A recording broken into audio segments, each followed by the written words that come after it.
Salam dalam kasih Kristus untuk seluruh jemaat dan simpatisan GKI Kediri dimanapun Bapak Ibu Saudara berada.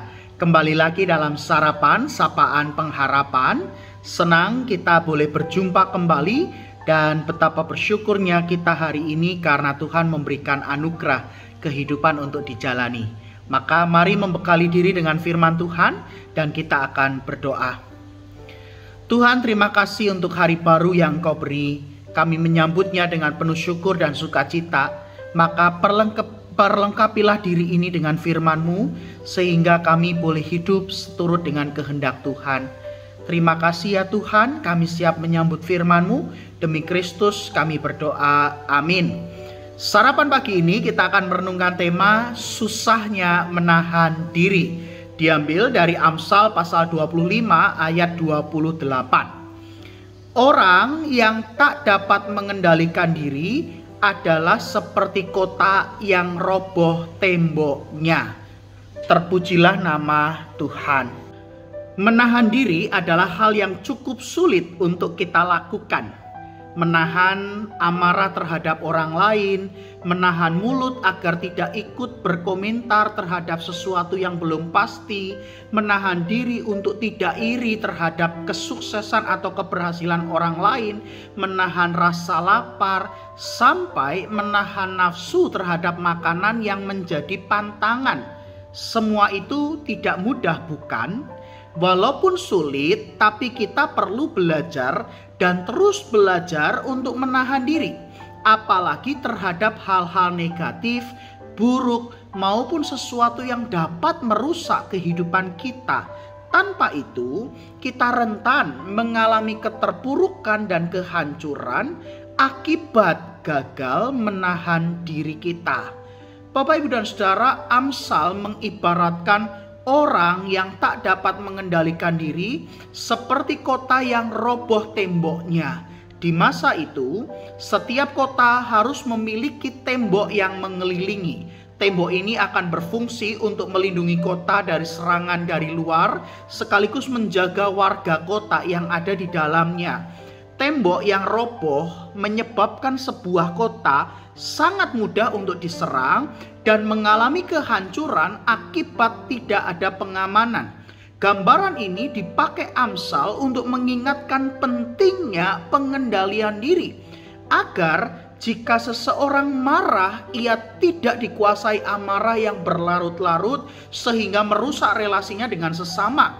Atau jika seseorang memiliki penyakit tertentu yang mengharuskannya bertarak, maka ia mampu menjaga mulut terhadap makanan yang harus dibatasi, bahkan dilarang. Bapak, Ibu, dan Saudara, beberapa hari lagi kita akan memasuki masa Prapaskah. Selama 40 hari dari Rabu Abu sampai Sabtu Sunyi, kita diajak untuk belajar menahan atau mengendalikan diri dengan cara berpuasa, berdoa, dan berbagi berkat. Walaupun puasa tidak diwajibkan dalam kekristenan, namun kita menghayati bahwa puasa adalah disiplin rohani yang membuat kita belajar menahan diri. Beragam jenis puasa, bisa dengan mengurangi porsi makan atau tidak makan selama beberapa jam, berpantang terhadap makanan kesukaan, mengurangi gaya hidup yang konsumtif atau hedonis, mengurangi aktivitas rekreasi atau hiburan yang membuat kita senang, yang secara prinsip melatih diri kita terhadap hal-hal yang kita sukai. Dari pengurangan demi pengurangan itu, kita bisa konversikan di dalam bentuk uang yang nantinya kita masukkan ke dalam celengan kasih. Maka mari Bapak, Ibu, dan Saudara, kita belajar untuk mengendalikan diri melalui puasa, doa, dan berbagi berkat. Disiplin rohani ini menjadi sarana kita untuk membangun tembok-tembok pertahanan diri agar iman kita kuat dan kokoh, komitmen kita teguh, dan laku kehidupan kita selalu mendatangkan kebaikan dari Tuhan. Mari belajar untuk menahan diri melalui disiplin rohani yang kita upayakan dan lakukan bersama.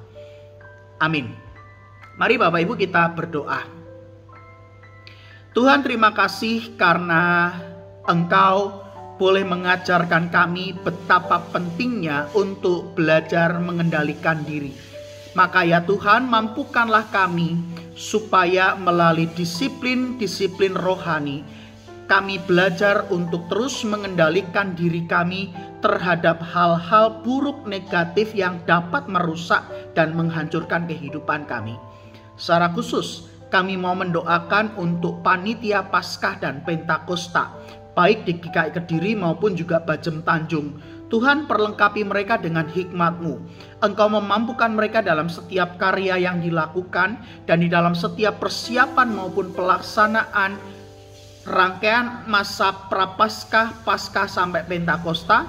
Tuhan sendirilah akan memberkati segala sesuatunya, sehingga rangkaian acara yang sudah disusun dan akan dipersiapkan ini mendatangkan kebaikan dan membuat jemaat Tuhan mengalami pertumbuhan dalam iman dan secara khusus semakin mengalami perjumpaan dengan Tuhan yang mengasihi dan berkorban bagi keselamatan dunia.